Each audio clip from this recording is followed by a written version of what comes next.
Chapter 10. Frobscottle and Whizzpoppers. By now, Sophie was beginning to feel not only extremely hungry, but very thirsty as well. Had she been at home, she would have finished her breakfast long ago. Are you sure there's nothing else to eat around here except those disgusting smelly snozzcumpers? She asked. Not even a fizzlewinkle, answered the big friendly giant. In that case, may I please have a little water, she said. Water? Said the BFG. What is water? We drink it, Sophie said. What do you drink? Frobscottle. All giants is drinking Frobscottle. Is it as nasty as your snozzcumbers? Sophie asked. Nasty? Never is it nasty. Frobscottle is sweet and jumbly. He got up from his chair and went to a second huge cupboard. He opened it and took out a glass bottle that must have been 6 feet tall. The liquid inside was pale green and the bottle was half full.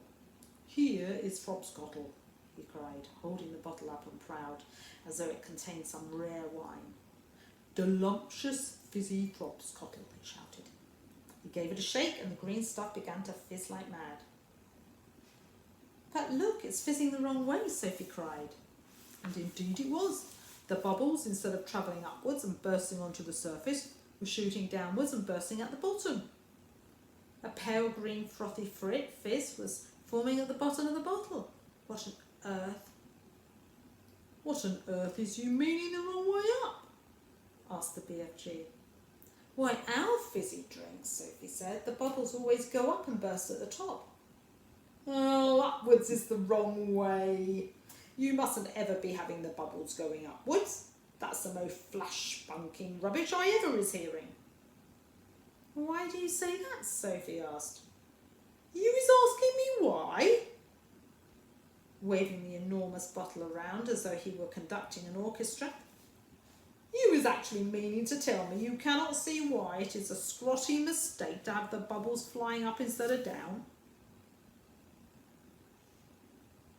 You said it was flush-bunking, and now you say it's scrotty. Which is it? Sophie asked. Both, cried the BFG.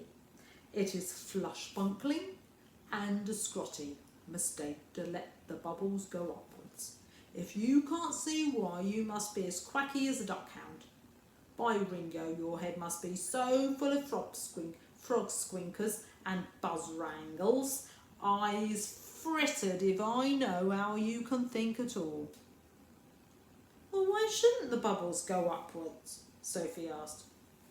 I will explain, said the BFG, but tell me first, what name is you calling your Frobscottle by? Well, one is Coke, Sophie said, another is Pepsi. There are lots of them. And the bubbles is all going up. Yeah, they all go up, Sophie said. Oh, catastrophe, cried the BFG. Upgoing bubbles is catastrophe dystrophy. Will you please tell me why? Sophie said. If you listen very carefully, I'll try to explain. But your brain is so full of bug whiffles, I doubt you'll ever understand. I'll do my best, Sophie said patiently. Very well then. When you was drinking this cokey drink of yours, said the BFG, it is going straight down into your tummy, is that right? Yes, that's right. And the bubbles is going in also into your tummy? Right or left? Right again, Sophie said. And the bubbles is fizzing upwards? Yeah, of course, Sophie said. Which means, said the BFG, that they will all come whiffling up your throat and out of your mouth and make a foul and belchy burp. Well, yeah, I guess that's often true, Sophie said, but what's wrong with a little burp now and again? It's sort of fun. Burping is filthsome, the BFG said. Us giants is never doing it. But with your drink, Sophie said, what was it was called? Frobscottle. Well, with Frobscottle, Sophie said, the bubbles in your tummy will be going downwards and that could have a far nastier result. Why nasty? Because, Sophie said, blushing a little, if they go down instead of up, they'll be coming out somewhere else with an even louder and ruder noise. A Whizzpopper, cried the BFG, beaming at her. Us giants is making Whizzpoppers all the time. Whizz-popping is a sign of happiness. It is music in our ears. You surely is not telling me that little whiz-popping is forbidden among human beings? It's considered extremely rude, Sophie said. But you is whiz-popping? Is you? Not now and again? Well, everyone is whiz-popping, if that's what you call it, Sophie said. Kings and queens are whiz-popping, presidents are whiz-popping, glamorous film stars are whiz-popping, little babies are whiz-popping. But where I come from, it is not polite to talk about it. Oh, redunculous, said the BFG. If everyone is making whiz-poppers, then why not talk about it? We is now having a swiggle of this delicious Frobscottle, and you will see the happy result. And the BFG shook the bottle vigorously, and the pale green stuff fizzed and bubbled. And he removed the cork and took a tremendous gurgling swig. Ooh, it's glummy, I love it.